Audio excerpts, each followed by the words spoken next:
নিজের ঘরে প্রবেশ করার সময় কেউ যদি 3টি আমল করতে পারে, ওই ব্যক্তির ঘরে কোনো অভাব থাকবে না, অসুখ বিসুখ থাকবে না, স্বামী স্ত্রীর ঝগড়া থাকবে না, এমনকি ঘরের মধ্যে জিন ভূতের আস্তানা থাকলে তাও দূরে চলে যাবে। সুবহানাল্লাহ বলবেন না?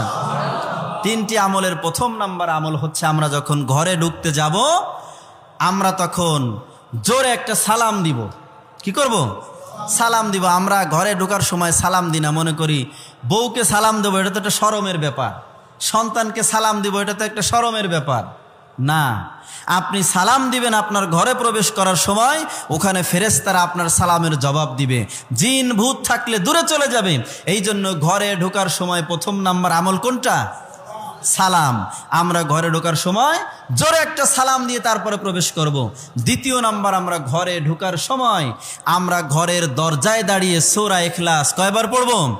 কমপক্ষে একবার।